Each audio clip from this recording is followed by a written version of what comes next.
Hello everyone. As you all know कि UPSC ने अपना मेंस का रिजल्ट डिक्लेयर कर दिया है। और ये जो मेंस का रिजल्ट है, ये ट्रूली आपके हार्डवर्क का क्या है, रिजल्ट है। जितना भी आपने हार्डवर्क किया है, जितना आपका कंसिस्टेंसी रहा है, ये उस सब का परिणाम है। ये कोई एक रात की मेहनत नहीं है, ये कंटिन्यूस सालों का संघर्ष है आपका। ठीक है, और स्टार्ट करते हैं। True hard work always shine. Art का जो हमारा कोट रहने वाला है, क्या है, जो आपका हार्डवर्क है वो कभी भी वेस्ट नहीं जाता है।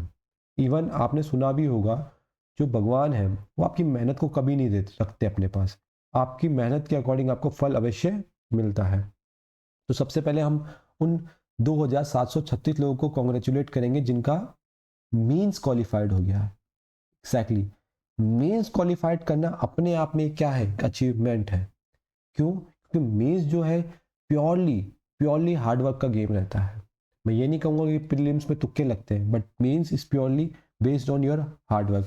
सो मैं दिल से उन 2736 लोगों का कॉन्ग्रेचुलेशन करना चाहूँगा जिन्होंने आपका अपना मेंस क्वालिफाई करा है। ठीक है, क्योंकि आपने India, not even India, world का जो टफेस्ट एग्जाम है उसका मेंस क्वालिफाई कर दिया है, उसकी एक स्टेज क्वालिफाई कर दी है। और मेंस क्या है, प्योरली प्योरली हार्डवर्क है। बिना कंसिस्टेंसी के, बिना डिसिप्लिन के और खुद पे विश्वास, खुद के ऊपर बिलीफ के बिना मेंस निकाला ही नहीं जा सकता।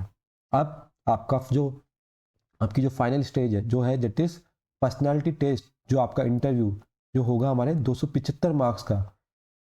इसके लिए आपको क्या होना है, रेडी हो जाना है। आपको अगर आप डेफ बनना स्टार्ट करना है तो आप अपने डेफ की तरफ काम कर सकते हैं डिटेल एनालिसिस फॉर्म में, क्योंकि उसका 15 डेज आपको मिलेगा। 15 डेज आपको मिलेंगे अपने डेफ को फिल करने के लिए।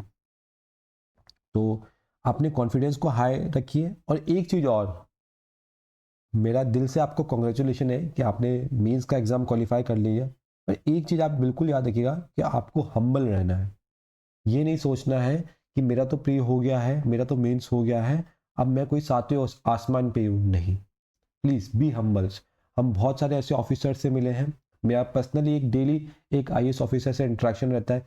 दे are so humble, so down to earth. तो आपको हम्बल रहना है, आपको सातवें आसमान पे उड़ना नहीं है, अपने साथ वालों को नीचा नहीं दिखाना। ठीक है, क्योंकि कहीं ना कहीं आपकी सफलता में हर एक उस आदमी का रोल रहता है जो आपकी लाइफ में आया है। कुछ ना कुछ, कोई ना कोई हमको सिखाता ही है। बट जो मेरा मेन आज का वीडियो होने वाला है, वो उन लोगों के लिए होने वाला है जिनका नाम इस लिस्ट में नहीं है। उन लोगों के लिए मेरा सिर्फ एक ही थॉट है कि 7 लाख बच्चे बैठते हैं प्री में, और 15,000 का सिलेक्शन होता है हमारा किसके लिए, मेंस देने के लिए। यहाँ से यहाँ तक आना भी हर किसी के बस की बात नहीं है। तो कोई बात नहीं, आपका मेंस क्वालिफाइड नहीं हुआ, पर आप अपने आप को शाबाशी दीजिए। आप अपने आप के लिए खुश होइए, अपने आप की सराहना कीजिए। तो मेंस आपका क्लियर नहीं हुआ, इसका मतलब ये नहीं कि आप फेल हो गए हैं, ये बिल्कुल ही नहीं है। ठीक है, ये याद रखिएगा कि आपने प्रीलिम्स क्लियर किया है, और ये अपने आप में एक अचीवमेंट है, क्योंकि इंडिया और वर्ल्ड का सबसे टफेस्ट एग्जाम है। और आपने मेंस अगर प्री क्वालिफाई किया है तो आपने मेंस भी दिया होगा। और मेंस के अंदर 9 सब्जेक्ट्स होते हैं। सच बताऊं, मैं तो इस प्रोसेस का पार्ट रहा हूं। मेंस के अंदर 9 सब्जेक्ट्स हैं, हर दिन 2 सब्जेक्ट, 3-3 घंटे लिखना, ये कोई आसान काम नहीं है। जो हाथ की नसें हैं ना, वो उभर के आ जाती हैं बाहर।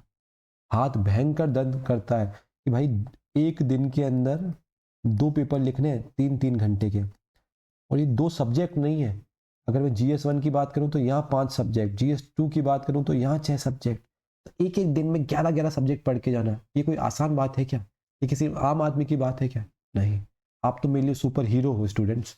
ठीक है, तो आपका जो हर एक आंसर है, हर एक जो आपने, हर एक आंसर, चाहे वो एथिक्स का हो चाहे ऐसे का हो, वो आपकी पर्सनालिटी को शो करता है, वो आपके जज्बे को शो करता है। तो आपको हिम्मत नहीं हारनी है।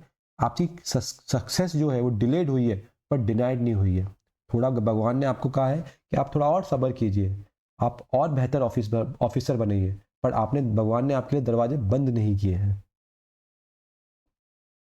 क्योंकि मैं आपको बता रहा हूं ना, राइटिंग 9 पेपर, 9 पेपर लिखना 7 दिन के अंदर, ये आसान काम नहीं है। सॉरी, 5 दिन के अंदर। 5 दिन का पूरा सिनेरियो रहता है, 2 दिन का अपन छुट्टी माने, 5 दिन एग्जाम रहते हैं, हर दिन हमारे 2 एग्जाम रहते हैं। ठीक है, तो हर दिन 2 एग्जाम लिखना इज नॉट ईजी। एक दिन का जब ऑप्शनल होता है तो हमारे को एक दिन का गैप भी मिलता है। तो ये आपकी प्योरली मेंटल स्ट्रेंथ को दर्शाता है कि आपकी मेंटल स्ट्रेंथ कैसी है। आपकी फिजिकल स्ट्रेंथ को दर्शाता है, मेंटल तो दर्शाता ही है, फिजिकल स्ट्रेंथ को भी दर्शाता है। क्या आसान है क्या 3-3 घंटे पेपर लिखना?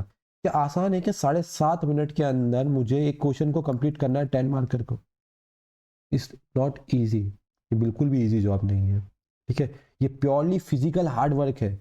जैसे हम लोग जिम करते हैं तो हमारी बॉडी बनती है, वैसे ही जब मेंस लिखते हैं तो हमारे हाथों की नसें बिल्कुल ऐसे दिखने को लग जाती है। ये कोई एक दिन का चमत्कार तो है नहीं, ये तो आपके हफ्तों की, महीनों की, साल की संघर्ष है। तो आपका हर एक वर्ड रिफ्लेक्ट करता है आपकी नॉलेज को, पेशेंस को और कमिटमेंट को। तो अपने आप पे विश्वास बनाए रखिए, अपने भगवान पे विश्वास बनाए रखिए। ठीक है, याद अंत में मैं यही बताना चाहूँगा कि याद कीजिएगा कि जो यूपीएससी ना, ये कोई मैराथन नहीं है। और यूपीएससी क्या है, हमारी मैराथन है। ये आपकी कोई ऐसे 100 मीटर की रेस नहीं है या 200 मीटर की रेस नहीं है, ये आपकी मैराथन है। उस मैराथन में हमको हमारा बेस्ट देना है। तो आप कीप पुशिंग योर सेल्फ, अपने आप को पुश करते रहिए, क्योंकि आपकी जो आपका भविष्य है, जो सुनहरा भविष्य है, जो आपके ड्रीम्स है, वो आपका तहे दिल से वेट करें कि आप आए। आईएएस की वो जो वर्दी है, आईपीएस की जो वर्दी है, वो आपका इंतजार कर रही है। आईएएस का ओहदा इंतजार कर रहा है आपका, आईपीएस की वर्दी आपका इंतजार कर रही है। वो आपका, आपके लिए खड़े हैं मेडल लेके, बस आप आइए। ठीक है, तो आपकी सक्सेस क्या हुई है, डिलेड हुई है पर डिनाइड नहीं हुई है। आप कंटिन्यूस पढ़ते रहिए, अभी अपनी तैयारी को मत छोड़िएगा। 2 महीने हैं, दिसंबर तक हमको मेंस की ही तैयारी करनी है। 2 महीने हमको और अच्छे हमारे ऑप्शनल को प्रिपेयर करना है, और हमको देखना है कि कहाँ कमियां रह गई। क्या मेरा ऑप्शनल अच्छा नहीं था? क्या मेरा एथिक्स अच्छा नहीं था? क्या मेरे ऐसे में कोई इशू आ रहा है? ये सब चीज़ों के रिगार्डिंग मुझे कंटिन्यूस काम करना होगा। Okay, thank you so much, मिलते हैं हमारे अगले क्लास में।